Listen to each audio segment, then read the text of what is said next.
Hello and welcome to another exciting episode of the Job Breakdown. Today we're taking a look at the White Mage in Shadowbringers.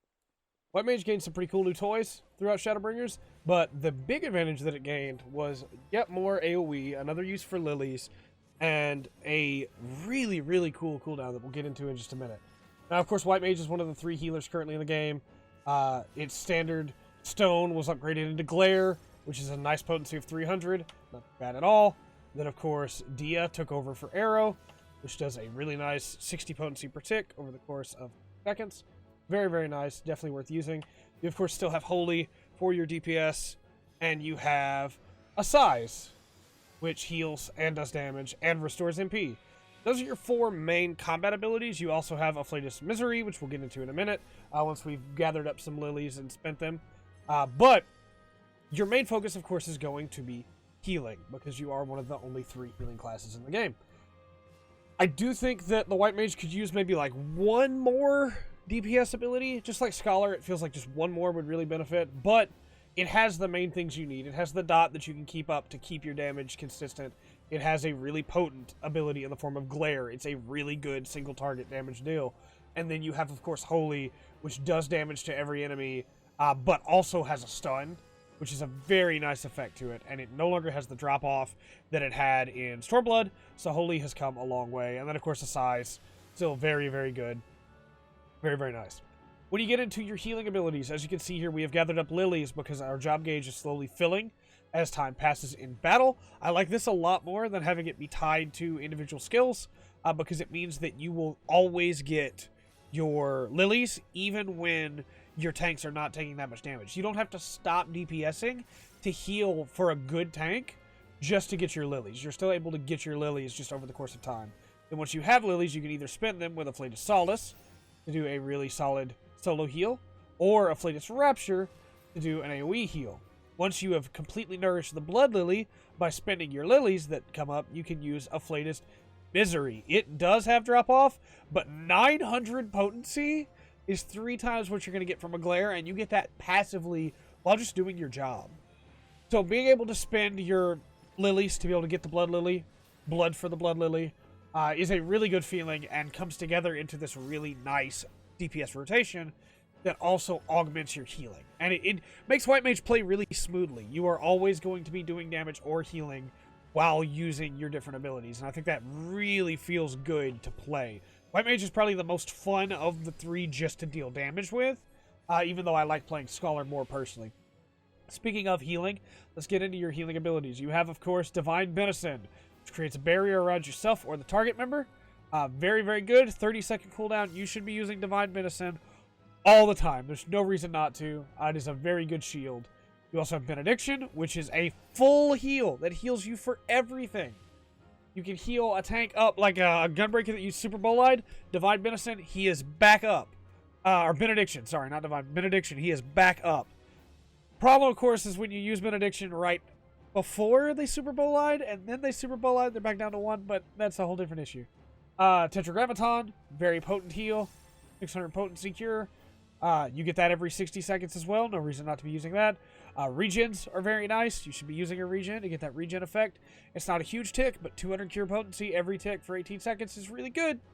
Medica 2 is an AoE that comes with regen. I find myself using it more than regular Medica, but I still have regular Medica, of course, on the bar as well. There's no reason not to.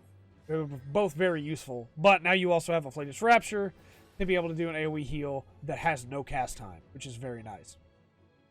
Plenary Indulgence is a really cool ability that we got at the end of Stormblood. Confession is granted to you and any nearby party members, and after any heals from any Medica, Medica 2, Cure 3, or Afflatus Rapture, it triggers Confession, and you get it for all of your party members get that additional heal, which is really nice. I used a Cure 2 like an idiot instead of a Cure 3 because I was talking. But still, very nice. Keep, of course, spinning our lilies. We get Blood Lily, spin that. Very potent healing. You also have Asylum. You should be using Asylum. I see a lot of White Mages that don't use Asylum. Please use Asylum. It is basically like a bubble, and anybody inside the bubble gets healed, and they have extra healing while they're in it. It's very good. It lasts for 24 seconds. There is no reason not to use it, and you can use it with your other abilities as well to be able to stack the healing even more. White Mage is a healing machine. Then you have the big boy, Temperance. This is maybe the best healing cooldown in the game. Excog is really good too. Seraphic Veil is really good. When you get into Indom and you get into Celestial Opposition and how good those wind up being, all those are great. But Temperance increases your healing magic potency by 20% while reducing damage taken by self and all party members within a radius of 30 ohms by 10% for 20 seconds, and you get it every 2 minutes. You should be using Temperance. You're healing for so much more. Everyone around you is no longer taking damage as much. You have this great window to just go. Just go ham. Everything you got. Heal everybody up if they get low. Temperance. And you get it back every 2 minutes. It's really solid and great for big burst phases on bosses where the boss is doing a bunch of damage back to back. A good example is the Tank Buster that Ravana has that hits 3 times in a row. You can just spam heals through that, and it's great. All of this comes together to be a really solid kit, and then you still have Cure 1, Cure 2, and Cure 3. Cure 1, pretty basic heal. You have a 15% chance that Cure 2 will be free. We'll keep casting Cures till we get one. It's not a huge chance, but it's not bad. As you can see, Cure 1 can heal for a decent amount, especially if you crit with it like I did there. 15%, pretty low, but it definitely can happen. And you'll get a free Cure 2 off of it. There it goes. Took a little bit to get a proc for Cure 2. And then, of course, Cure 3. We'll go ahead and use Confession Stacks. Cure 3. And it procs the Plenary Indulgence for 7,100. Very, very good. Cure 3 also is another AoE heal. Again, White Mage has a ton of healing options while still having a decent amount of DPS options. I would like one more DPS skill, but I think the Blood Lily is very nice and definitely helps. Very, very nice. For your support abilities, you have Thin Air, which makes it for the next 12 seconds.